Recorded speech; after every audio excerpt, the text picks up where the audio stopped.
soleil, pas de soleil, pas de soleil, pas de soleil.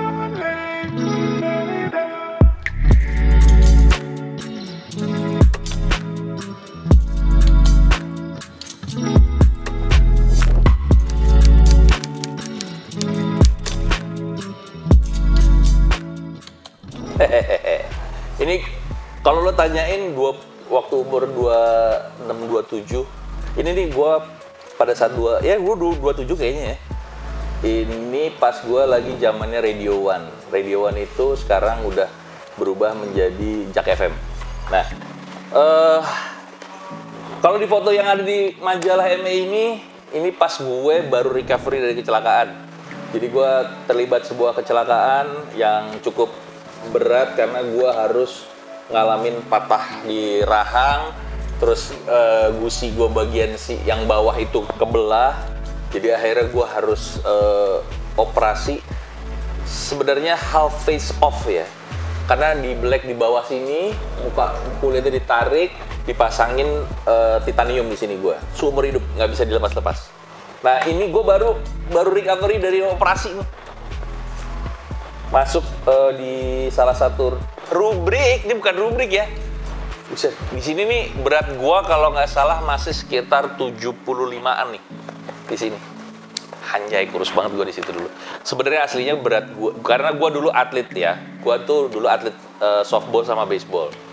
Bertahun-tahun gua latihan sampai jadi atlet, badan gua juga akhirnya jadi rep banget lah pada saat itu. Terus sempat on and off latihannya sampai akhirnya berhenti, tapi pola makannya masih seperti atlet, 6 kali sehari.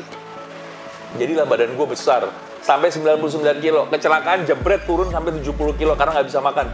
Mulut gue dipakein bracket besi, di sininya ditutup supaya ngerapetin rahang lagi. Rahang gue tuh menceng ke sini kalau nggak salah nih, ke sini lah. Terus mesti tarik lagi ke sini. Nah ini nih awal-awal. Wah gila. Goks ini.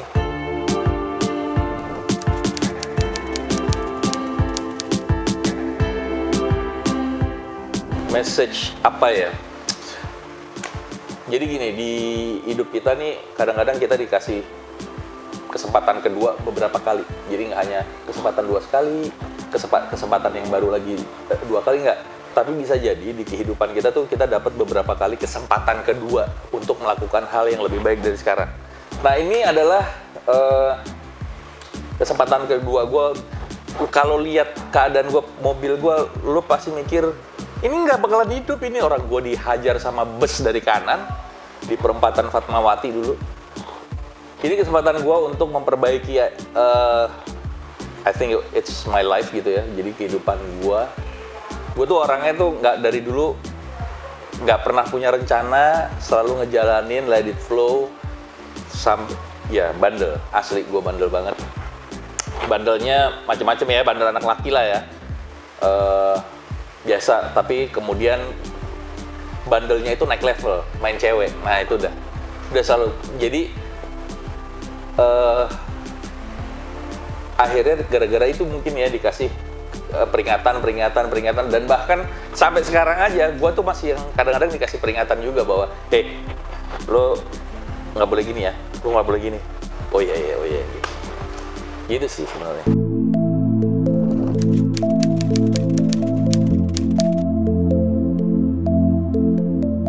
10 tahun lagi dari sekarang itu gue tinggal di Ubud di Bali. Gue udah punya satu villa di Ubud. Gue cuman mau hidup tenang ya. Terus gue punya villa yang disewain. Jadi villanya yang ada di kepikiran gue itu adalah villanya nggak usah terlalu banyak, mungkin ada 4 or 6 yang gue sewain. Jadi orang-orang bisa datang nikmatin villanya di Ubud. Dan gue udah ngebayang bahwa villa itu ada di antara hutan belantaranya Ubud lah kayak gitu. Dan gue mengelola tempat itu sambil hidup sama keluarga gue, nggak usah mikirin hingar-bingar kehidupan ibu kota dan mana. Gitu lah kira-kira 10 tahun lagi ya insya Allah, amin.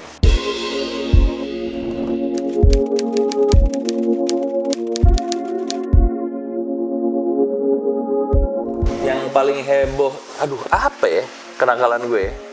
Kalau menurut gue sih masih standar ya kenakalan gue, pasti hubungannya sama cewek juga gitu. Terakhir apa ya nakal ya? Iya pernah ketahuan gue bukan selingkuh sih, flirting sampai ya walau gue udah pernah menikah 2 kali, dua-duanya gagal. Disesali enggak lah ya, disesali kenapa harus gagal apalagi yang kedua, tapi buat gue that's life. Nggak tahu kenapa orang-orang selalu bilang, kenapa sih lu di hidup lu tuh kalau lu pasti ada unsur perempuan deh, selalu begini perempuan. Yang buat gue salah satu excitement itu adalah kalau lu mengagumi sosok perempuan gitu loh. Ya namanya laki, kalau nggak bandel perempuan mah nggak laki, ya kan gitu.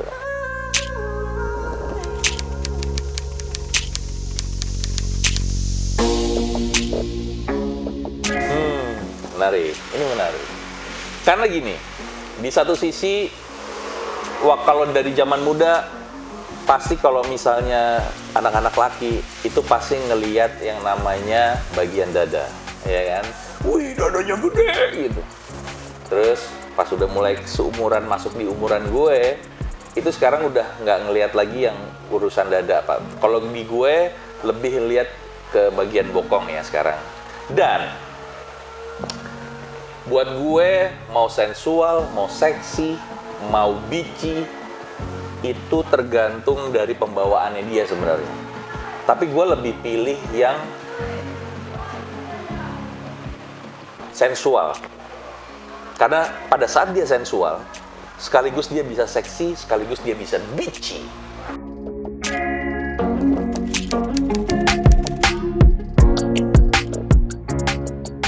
Wah masih dong, waduh, fantasy itu harus ada. Kenapa? Karena kalau misalnya lo tidak pernah berfantasi di hidup lo tidak pernah bermimpi untuk bisa seperti ini atau bisa seperti itu, you're not alive, man. Come on. Jadi ya, pada saat, jadi gini, salah satu kesuksesan orang-orang yang ada di posisinya sekarang, let's say Elon Musk dengan Tesla dan segala macamnya, gara-gara apa? Mimpi. Steve Jobs, almarhum, kenapa dia bisa produknya dia bisa sampai keren sekarang? Karena dia punya mimpi. Nah, kita nih mungkin bukan Elon Musk atau Steve Jobs, tapi at least lo punya mimpi yang lain. Fantasi itu juga selalu harus ada, apalagi fantasi yang yorok-yorok. Itu penting, ya. Apalagi untuk kehidupan seks. That's the important things. Mungkin mau dipertanyakan lagi apa fantasi gue? Boleh, silakan ditanyakan.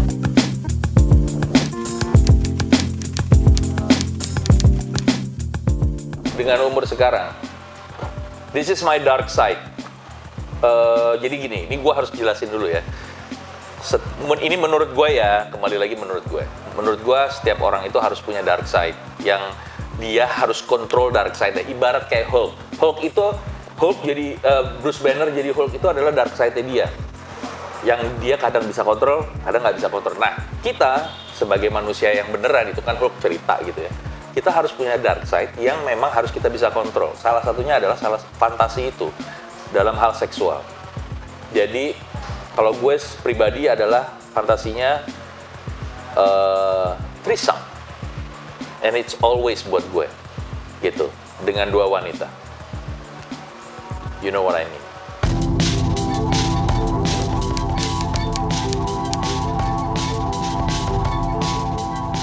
Oke. Being me, untuk menjadi diri gue gitu ya, itu sebenarnya hal yang sangat simple.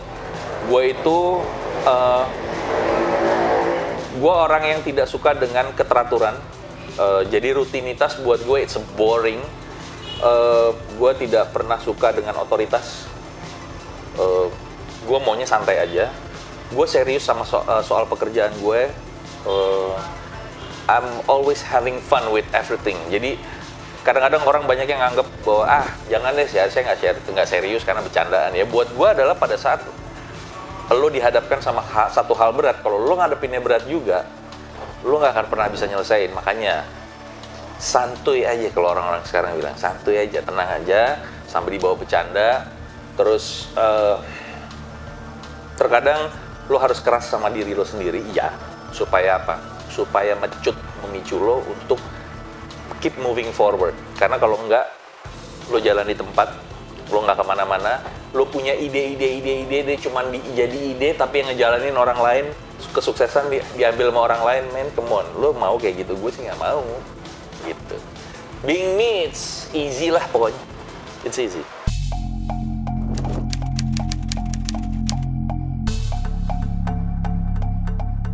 Challenge apa yang gue belum dapet? Challenge apa ya?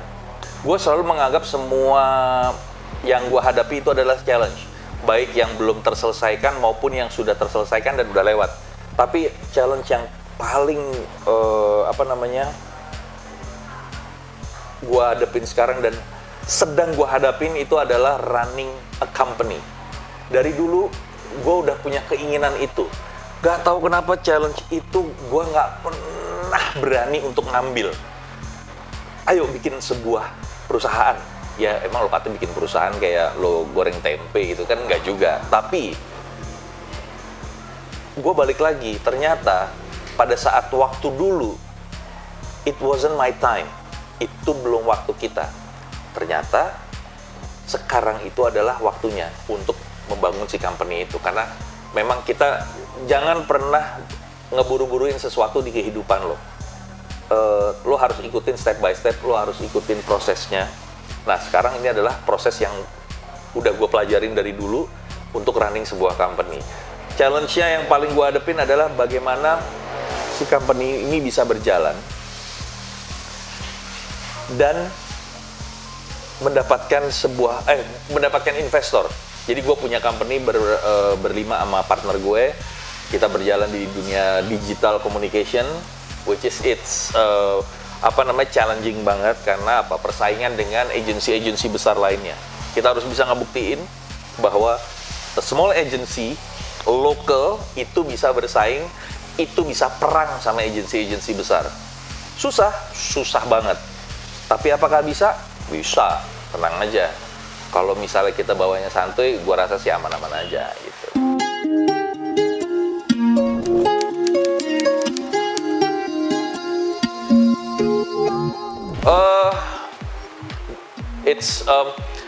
It's still a must, tapi jangan udah nggak seperti yang umur 20-an sampai 30 bahwa lu harus having sex every day. Kalau lu nggak having sex kayaknya kehidupan lu no. Jadi buat gue having sex itu adalah it's a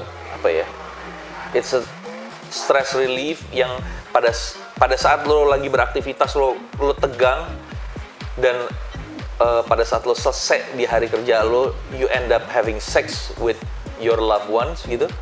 Itu sebuah kenikmatan banget. Jadi gimana ya? It's a fun thing for me sekarang. Menurut gue ya, it's a fun thing. Lo harus nikmatin. Lo tetap nggak bisa gerasa gerusu dengan waduh gue lagi horny nih, beres. Nggak bisa. Lo harus nikmatin banget gitu. Lo harus bisa memainkan memainkan sebuah cerita kalau di umuran gue sekarang. Supaya apa? Supaya itu nggak cuma sekedar seks, tapi ada ceritanya. Supaya pada saat lo udah, lo tuh yang gitu loh. Itu. Jadi bukan cuma sekedar after you finish, ya udah gitu. Nggak gitu.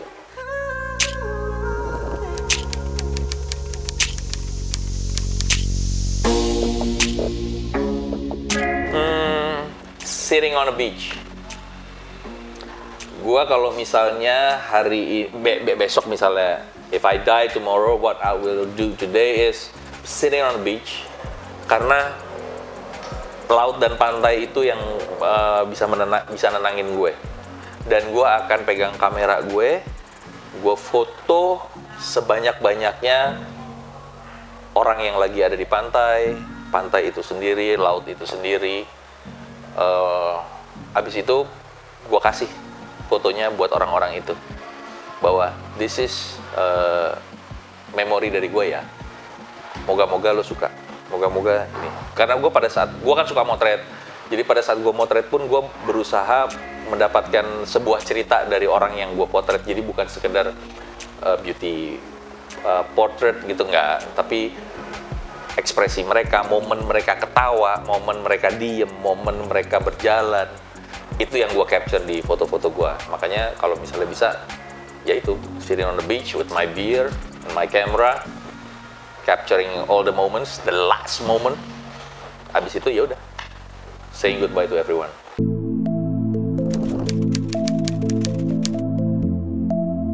Yang bikin gue paling sedih,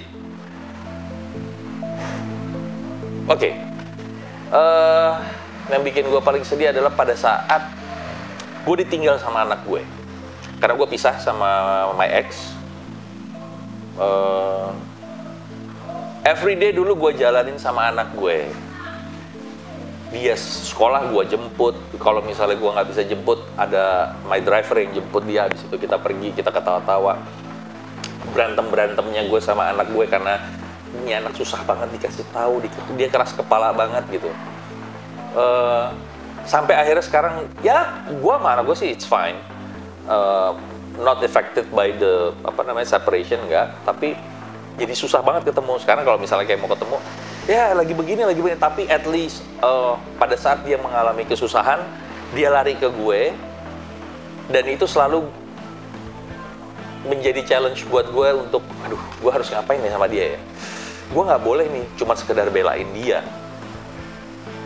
Tapi akhirnya gue ketemu cara. Pada saat dia melakukan kesalahan, disitulah gue masuk sebagai seorang bapak.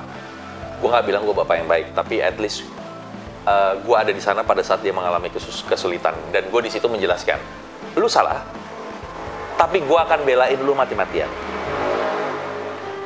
Karena apa? Pada saat lu betul aja gue belain, apalagi pada saat lu salah. Tapi you have to know, you did something wrong. Oke? Konsekuensinya ini. Yang gimana ya? Nggak tahu di situ. Ya salah satu yang gue sedih banget sih. Jadi cuman memang gue, karena mungkin teman-teman gue bilang gue tuh bintangnya Aquarius. Aquarius tuh orangnya selengean banget, cuek banget. Pada saat dia akan sedih, pada saat dia lagi sendiri. Dia akan belajar sesuatu pada saat dia lagi sendiri. Aquarius itu begitu. Dan gue juga melakukan itu. Jadi gue nggak pedulian sama hal baik yang terjadi di diri gue, tapi gue akan concern sama sesuatu yang jelek yang terjadi di diri gue. Itu untuk bahan gue introspeksi diri sebenarnya. Kayak gitu kira-kira.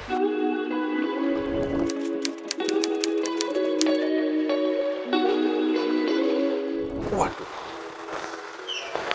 being a loser ya. Sebenarnya gue takut sih kalau misalnya sampai being a loser tuh gue takut banget. Karena menurut gue pada saat 2 pernikahan yang gagal aja, I'm a loser sebenarnya. Menurut gue ya. Tapi ya gue itu. Makanya kalau pada saat lu bisa kontrol hidup lo nggak akan jadi loser. Karena apa? Pada saat lo ngontrol hidup lo itu bisa tahu, oke, setelah ini gue akan melakukan apa. Gue takut sebenarnya kalau misal sampai gue jadi loser tuh, gue takut banget. Wah, itu gue takut banget. Beneran serius, gue takut banget. Dan gue nggak pengen ngalamin itu. Ya moga-moga nggak ngalamin ya, karena once gue nggak tahu itu loser apa enggak, tapi ya memang udah banyak kejadian yang terjadi di hidup gue yang gue selalu ngambil hal yang, oh ya itu kemarin nggak baik, berarti gue nggak boleh seperti itu. Oh ya, gue ya gitulah kira-kira. Agak susah pertanyaan tadi sih Cynthia.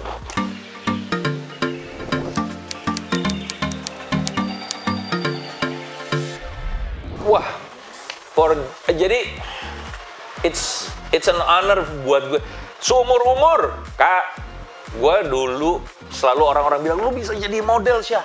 Lu bisa jadi foto model.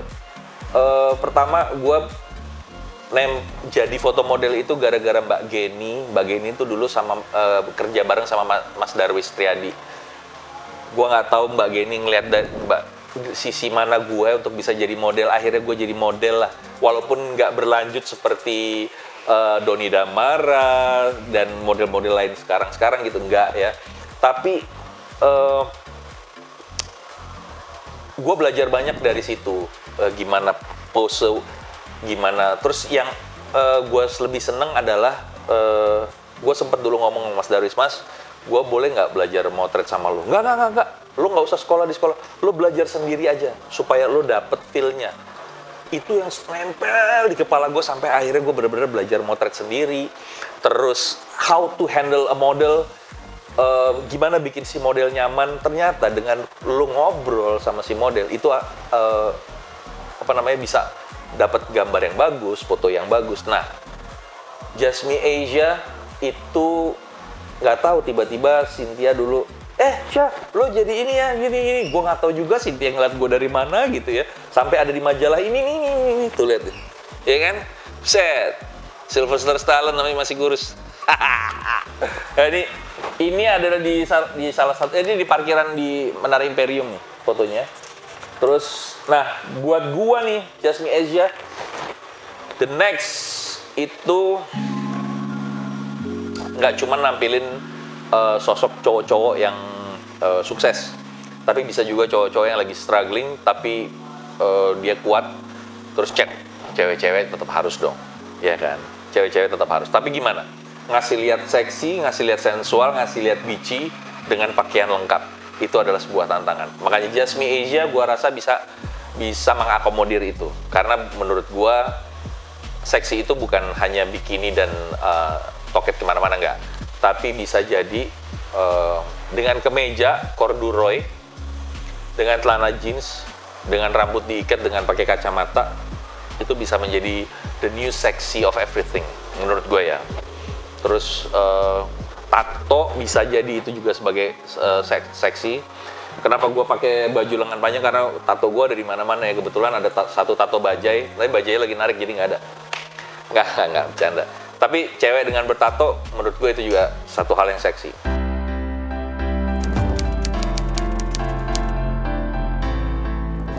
Apa yang mau gue sampaikan soal hidup dari kecil sampai sekarang? Simple, sebenarnya tadi gue udah sempat ngomong. Dari kecil sampai sekarang lo harus selalu punya mimpi. Mimpi yang bisa terwujud sama mimpi yang tidak bisa terwujud. Ya, itu. Ini yang gue pakai terus di hidup gue. Harus punya mimpi. Oke? Bermimpilah mumpung mimpi itu gratis.